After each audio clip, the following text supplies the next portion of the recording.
네, 여러분 반갑습니다. 안녕하십니까? 안녕하세요. 예, 오늘 행복한 불교 공부 제 9번째 강의 시간입니다. 오늘 강의는 경전의 성립 중에서 대성경전의 성립에 대해서 공부하도록 하겠습니다. 그러면 지난 시간에 우리 배웠던 경전의 성립 중에서 근본 경전에 대한 공부를 잠깐 복습을 하고 강의를 하도록 하겠습니다. 부처님이 성도하신 이후에 45년간 이렇게 제자들을 가르치고 많은 중생들을 교화시키고 난 다음에 이렇게 나이 80에 이제 돌아가십니다. 세수 80에 돌아가시고 나니까 많은 제자들이 우왕좌왕하고 이렇게 하고 있습니다. 그것을 보고 부처님이 돌아가시고 난 직후에 한 달 정도 있다가 칠육굴이라는 굴 속에서 다 이렇게 모입니다. 모여가지고 안한존자가 500명의 비구들이 모이죠. 500명의 비구들이 모여서 안한존자가 외우고 경을 이렇게 부처님 가르침을 이렇게 외우는 거죠. 외우고 부처님이 가르침을 이렇게 외우고 500명의 비구들이 그것을 인정합니다. 그래서 경이 탄생되었다 그랬습니다. 그리고 우바리 존자가 또 계율에 대해서 이렇게 얘기를 하면 거기에 대해서 다른 사람이 500명의 비구들이 인정을 해서 율이 이렇게 탄생되었다 그랬어요. 그래서 경전은 크게 보면 부처님이 가르친 경과 그리고 부처님의 당시에 계율을 우리가 율장이라 그래요. 그래서 경장과 율장을 이렇게 생기게 되고 그 다음에 부처님의 가르침이나 또는 율에 대해서 해석을 하면서 이런 해석 저런 해석 이렇게 하는 것을 보고 우리가 논장이라 그랬습니다. 그래서 지난 시간에는 그렇게 부처님의 경전이 많은 500명의 비구들이 모여서 결집을 했다. 그래서 제1차 결집에 대한 얘기를 주로 많이 다루었습니다. 자, 오늘은 교재가 126페이지지요? 126페이지 경전의 성립. 이게 보면 불교의 시대사적인 구분을 보면은 크게 세 가지로 분류할 수가 있습니다. 첫째는 원시 불교가 있고요. 그 다음에 부파 불교가 있어. 부파 불교. 보통 원시 불교로 우리가 근본 불교라고도 하기도 합니다. 근본 불교라 하기도 하고 그 다음에 부파 불교가 있어요. 그리고 세 번째는 대성 불교 이렇게 세 가지로 나눕니다. 원시 불교라고 하는 것은 대개 부처님이 돌아가시고 난 다음부터 부처님 돌아가신 이후 한 100년까지 그 기간을 원시 불교 또는 근본 불교라고 그렇게 합니다. 그리고 그 다음부터 부처님이 돌아가시고 난 다음부터 서기 전 한 100년까지 그러니까 총 부처님 돌아가시고 난 다음부터 불면 후 한 400에서 500년 사이를 부파불교란 기간이 제법 깁니다. 그리고 대성불교는 그 부파불교가 결함, 부파불교의 문제점을 딛고 일어선 새로운 그 불교가 대성불교다 이렇게 보면 됩니다. 자, 크게 원시불교, 두 번째 부파불교, 세 번째 대성불교 이렇게 보면 됩니다. 자, 그러면 부처님이 돌아가시고 한 100년 정도 되고 나니까 이제 사회도 바뀌고 그리고 시대도 바뀌고 사람의 풍습도 부처님 당시하고도 많이 틀리게 됩니다. 그리고 수행자들도 한 100년 정도 지나고 나니까 좀 여러가지 생각이 많이 나오게 됩니다. 그래서 어떤 생각이 나오냐면, 경에 대한, 처음에는 경에 대한 얘기보다는 주로 계율에 대한 얘기가 많이 나옵니다. 그래서 하나 예를 들면은, 그 당시에, 공양에 대해서 공양. 원래 부처님 당시에 공양은 하루에 한 끼 먹는 겁니다. 언제 먹느냐 하면, 요즘 여러분들이 사시라 하는 시간에서 사시. 보통, 사시라 하면은 9시부터 보통 한 11시 사이를 사시라 그러는데, 정확하게 우리 현재 나라에서 볼 때는 9시 한 반에서 11시 30분까지를 사시라 합니다. 그건 일본 동경 135도를 기준으로 한 거로 보면 11시부터 9시까지를 사시라 그러는데, 우리나라를 기준으로 해볼 때는 일본보다 한 30분이 우리가 더 늦습니다. 그래서 11시, 9시 30분부터 11시 30분까지 사시라 한다. 그 정도 참고를 하면 되겠네요. 자, 그때 낮에 아침에 이렇게 그 당시에는 뭐 지금도 남한불교에서는 보면 이렇게 탁발을 해가지고 아침에 이렇게 탁발을 해서 공양을 하십니다. 그 당시도 그 탁발하는 그 탁발은 이제 말하자면 집을 다니면서 이렇게 이제 밥을 이렇게 비벼 먹는 걸 말하는 거지요. 공양을 비벼 먹는 걸 탁발이라고 해요. 자, 그 당시도 그런 습관이 있었는데, 탁발을 해가오면 한 사람이 7집을 가게 돼 있어요. 한 집에서 너무 많이 먹으면 실례지요. 그래서 7집을 다니면서 조금씩 바로에다가 조금씩 이렇게 담아가지고, 그래가서 7집 담아오면 그것을 담아가지고 숲속에서 이렇게 도암들과 같이 나누어 이렇게 공동으로 나누어 먹는 그런 공양을 하였습니다. 그런데 이제 부처님이 돌아가신 이후 인멸 후 한 100년이 흐르고 나니까 부처님의 가르침을 멀리 전파하기 위해서 여행을 다녀온 사람도 있고, 또 여러 가지 사정 때문에 그 당시 식사 시간을 지킬 수 없는 사람도 생기게 되었습니다. 즉, 아침에 공양 시간에 참석을 못하고 오후에 이렇게 늦게 돌아오는 사람이 있었습니다. 근데 그런 사람들을 밥을 주어야 되느냐 말아야 되느냐, 요새 말하는 굶어야 되느냐 하는 그런 문제를 가지고 얘기가 많이 나왔습니다. 물론 그 당시에로 봤을 때는 참 그 먹는 것이 굉장히 중요한 겁니다. 한 끼 정도 먹는데 그나마 먹지 못한다면 힘이 들잖아요, 수행자들이. 그래서 어떤 사람들은 그것을 먹어야 된다, 오후가 돼도 배가 고프니까 줘야 된다는 사람이 있는가 하면은 안 된다. 부처님께서 사시에 먹도록 정해놨으면 사시에 먹어야지 무슨 소리냐, 이렇게 서로 의견이 갈라집니다. 대립이 됩니다. 그런 또 문제도 있고, 또 하나는 사람이 이렇게 병이 들면은, 몸이 약해지면은 한 끼 이렇게 먹고 안 되고 축처럼해서 여러 때를 나누어 먹어야 됩니다. 그런 환자가 생겼을 때는 그렇게 해야 되는데, 그것도 된다 안 된다 이렇게 막 따지게 됩니다. 그것뿐만 아니고 소금, 그 당시에 이제 소금이 참 귀한 지금도 여러분 소금 안 먹으면 죽어요. 소금 안 먹으면 죽습니다, 사람들이.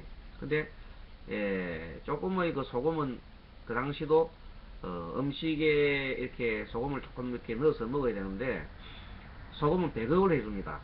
그럼 배급을 해준 것을 조금 남겨놨다가 그날 소금을 다 못 먹고 남겨놨다가 그 다음날 먹으면 되지 않느냐, 그 문제에 대해서도 안 된다. 주는 거는 그날 먹어야지 왜 다음날 먹느냐, 남기면 안 된다, 이런 겁니다. 요새 말하면 군대 가면은 일정한 배식을 하게 되면은 그 밥을 다 먹어야지 남기면 안 된다는 겁니다. 그런 뜻으로 그 소금을 그때 먹어야지 왜 모아서 먹느냐 이거지.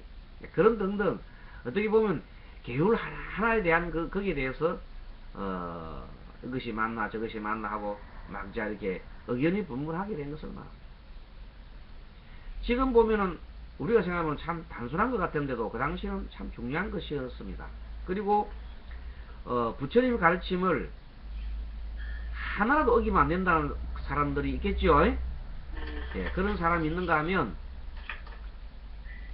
사람이 이것도 먹자고 할 그 계율도 수행을 하기 위한 하나의 방편이지 그 계율 자체가 그렇게 중요한 건 아니다. 이렇게 부처님의 원래 가르침의 마음은 그런 것이 아닐 것이다. 부처님께서 자비로운 사람인데 지금 현재 병자들이 밥을 못 먹고 있는데 그것을 한 끼만 먹어야 된다 해서 저녁에 안 줍는 것은 그건 자비심에 어긋나는 것이다. 이렇게 이제 얘기를 하는 사람이 있는가 하면 아니다. 부처님의 가르침은 법이다, 법. 그래서 일체의 예외도 없이 지켜야 된다 하는 그런 주장이 나올 수 있습니다. 여러분 어떻게 생각하십니까? 가능한 일입니까? 요즘도 그런 일이 좀 있을 수 있지요? 자, 교회 같은 경우에 토시 하나 안 틀리고 글자 하나 안 틀리고 성경이 맞다. 그래서 성경 말씀 그대로 지켜야 된다는 사람이 있는가 하면 아니다. 그것은 사람이 성경도 이 글을 갖다가 옮기는 과정에서 좀 차이가 날 수 있기 때문에 예수님의 근본 생각을 따라야 된다는 사람이 있지요. 예, 그렇게 교파가 나뉠 수가 있습니다. 불교도 또 그와 똑같습니다. 그러다 보니까 이제 그런 거 외에도 여러 가지 이제 문제가 많이 나와요. 여러 가지 문제가 많이 나옵니다. 그 당시 부처님께서 정하셨을 때 당시에 부처님 당시도 이런 사람이 있었습니다. 데드바트라는 사람이 있는데 그 데드바트가 부처님의 사촌 동생이었어요. 그런데 그 사람이 자랄 때도 항상 부처님과 경쟁을 하고 막 그러더니 부처님이 이제 그 큰 깨달음을 얻으시고 부처님이 되고 난 이후에 그 사람이 제자로 들어왔는데 와가지고도 계속 부처님에 대해서 여러 가지 이유를 들어서 시비를 겁니다. 특히 이런 계율 관계에 대해서 부처님 한번 딱 정해놓은 것을 부처님이 그걸 정하지 않았습니까? 부처님이 왜 정해놓고 왜 그걸 안 지킵니까? 이렇게 얘기를 하는 거예요. 부처님 당시에도 그런 문제가 있어서 배고픈 환자들한테는 미움을 주고 그런 적이 있습니다. 그러면은 왜 그걸 하시냐고 사실 함께 먹게 했으면 해야지 왜 두 번 세 번 주느냐고 막 그렇게 따지기도 합니다.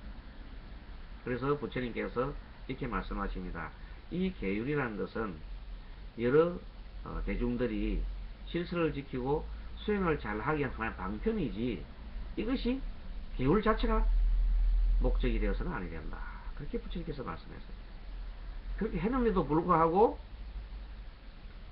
뒤에 많은 그 교파 사람들은 그렇게 네가 올라 내가 올라 그 다음에 이제 그 이후로는 부처님의 경전의 가르침을 두고도 이제 말하자면 이렇게 따지는 사람들이 나오게 되었습니다.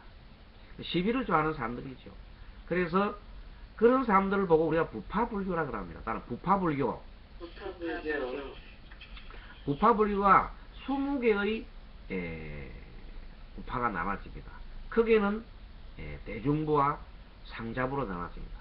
대중부, 다음 대중부, 상좌부. 상자부는 그야말로 부처님의 그 가르침을 토시 하나 틀리면 안 된다. 그대로 지켜야 한다는 그런 주의고, 원리주의죠. 근본 원리주의라 그럽니까? 그런 사람들이고, 대중부는 현 시점에 맞게 좀 고치면서 살아야 된다는 그런 사람들입니다. 물론 둘 다 일장일단이 있습니다만은 그렇게 처음에 크게 가립니다.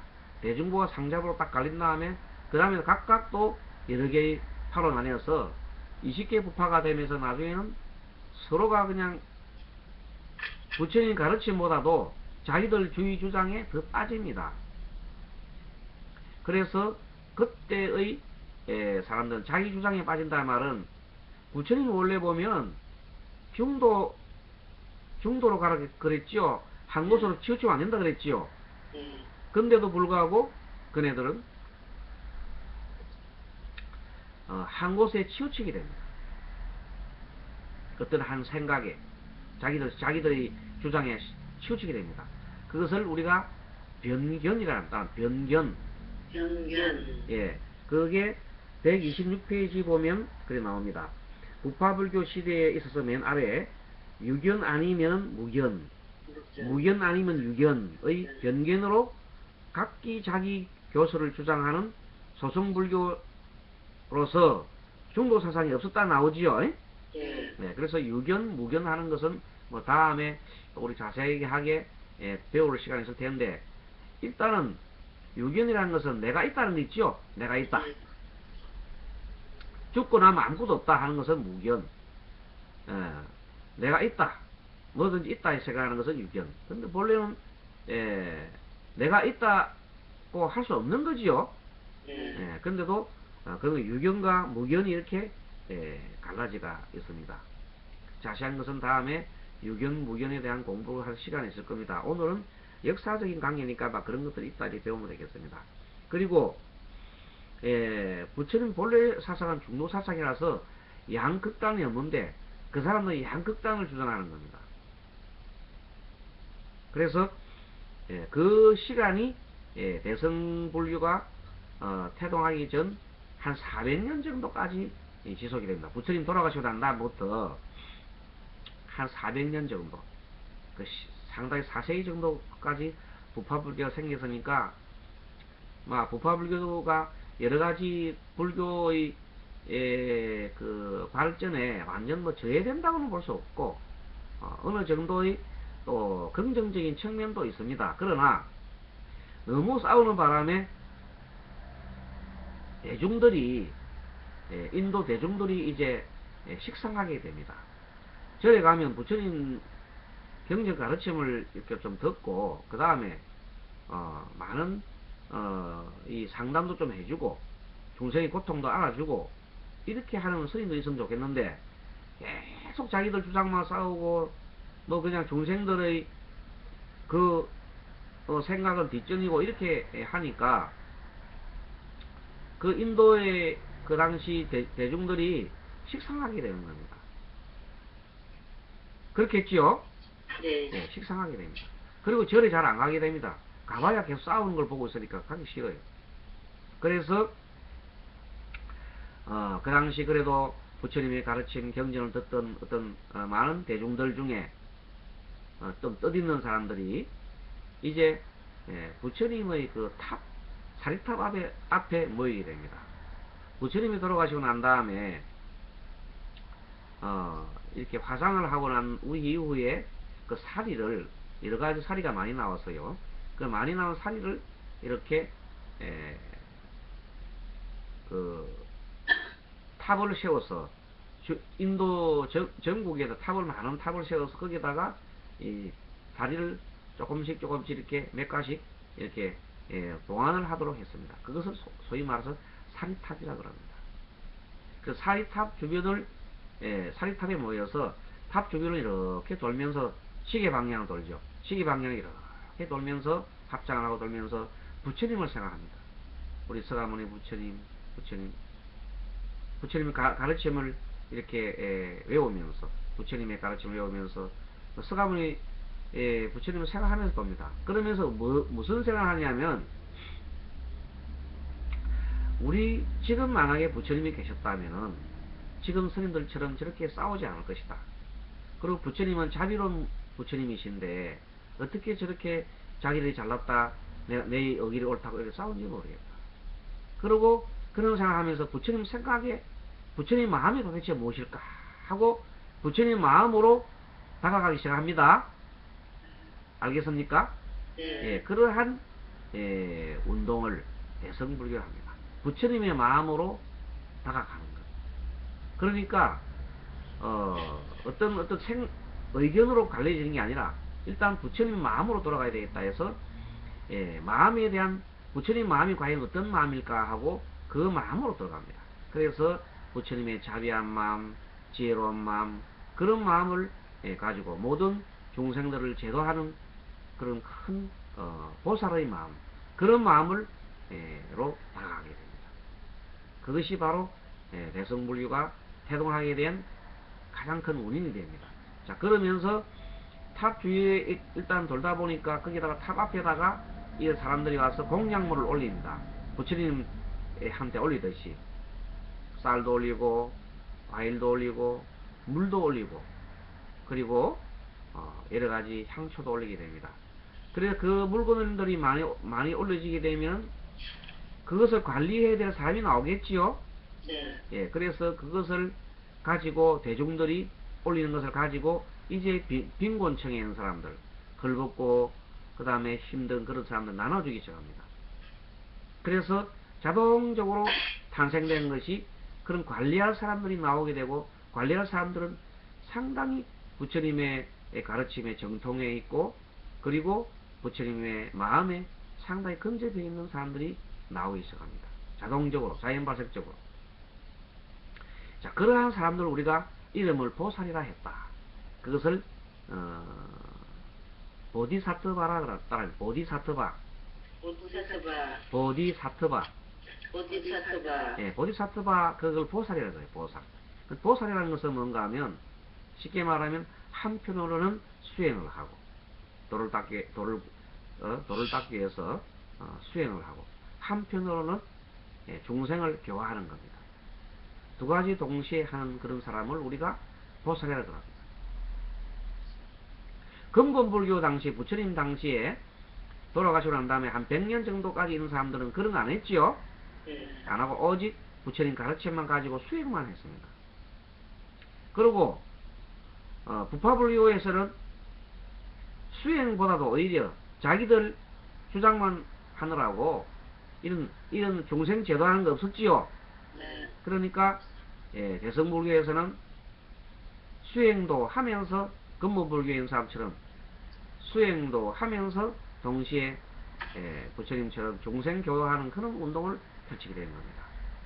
그래서 그 운동이 바로 언제쯤 일어났냐면 여러분들 기억하기 좋게끔 예수가 태어나기 100년 전입니다.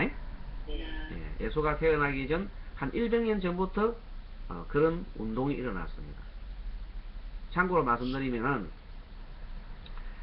예수가 태어났을 때 이미 부처님 인도에서는 굉장히 그 당시에는 인도가 발달했어요. 요새 같으면 막 대단한 문명국이에요.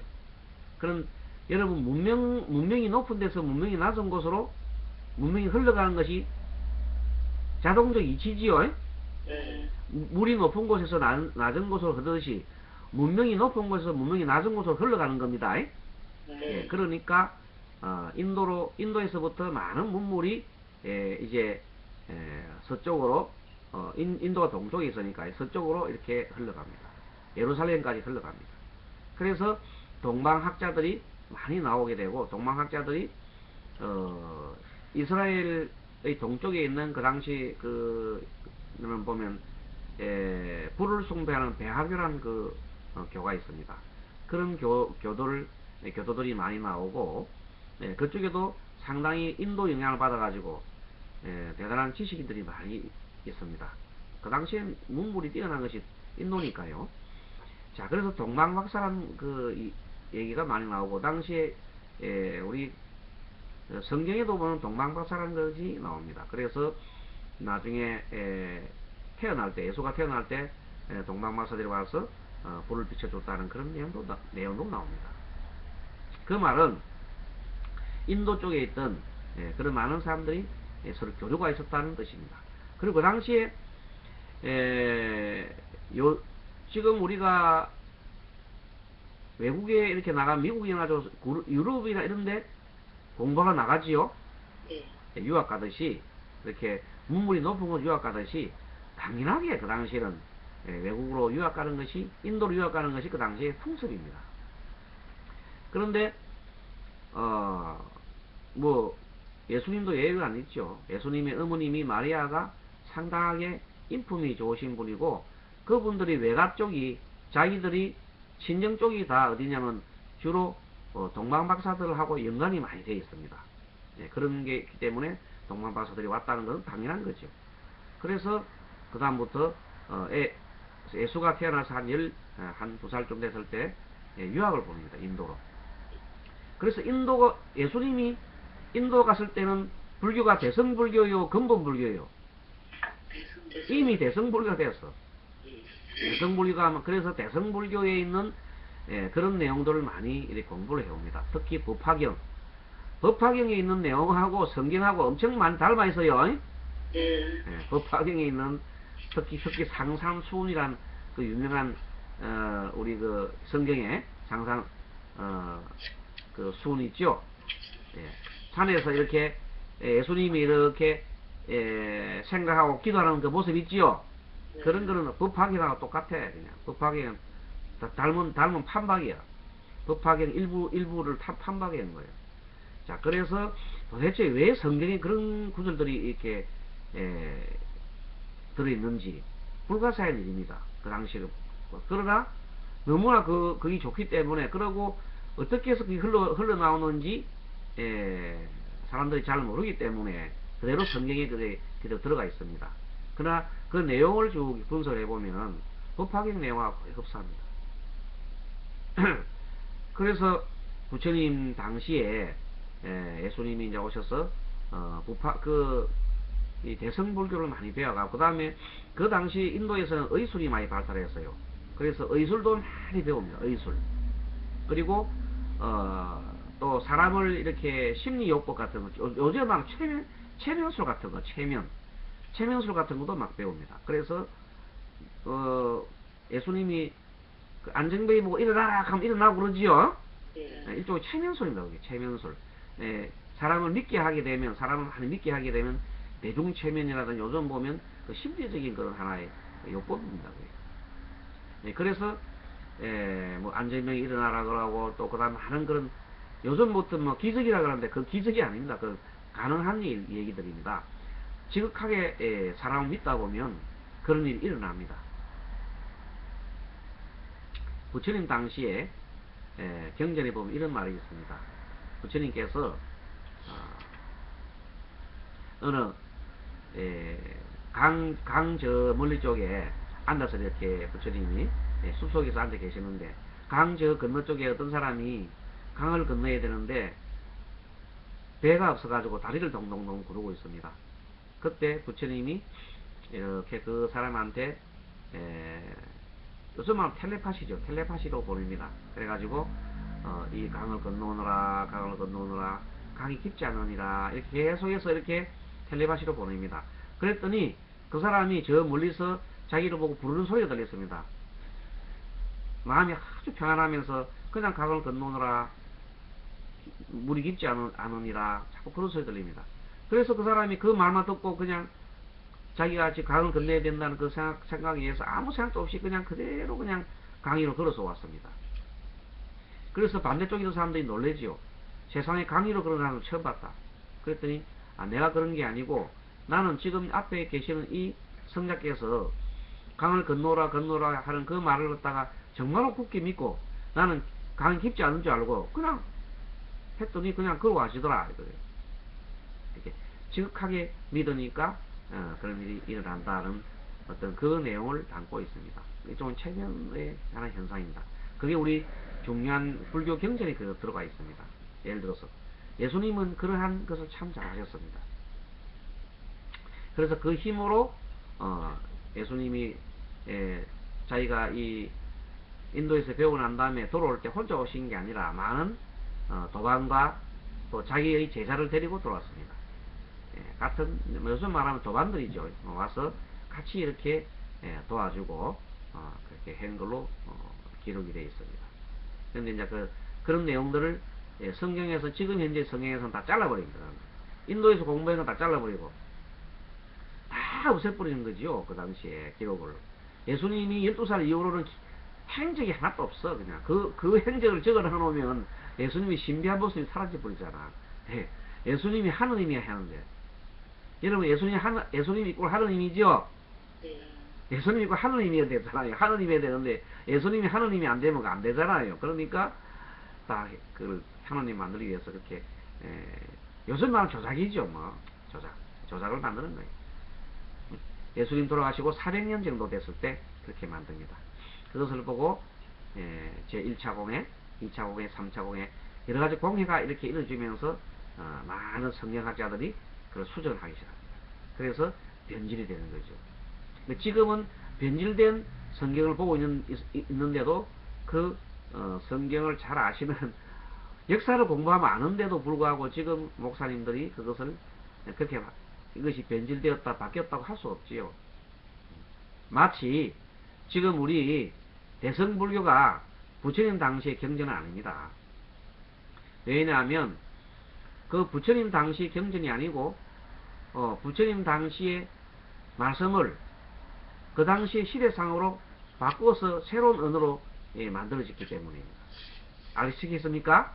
네. 그러나 부처님의 근본 사상은 다 들어가 있습니다. 네. 그것이 중요한 겁니다. 자, 이 점에서 여러분들 자, 호흡 한번 하겠습니다. 자, 여러분들 자세 바로 하시고 양 엄지손가락을 마주 붙이시고 숨 쭉 들어 마시고 내쉬고 자, 숨 쭉 들어 마시고 내쉬고 다시 한번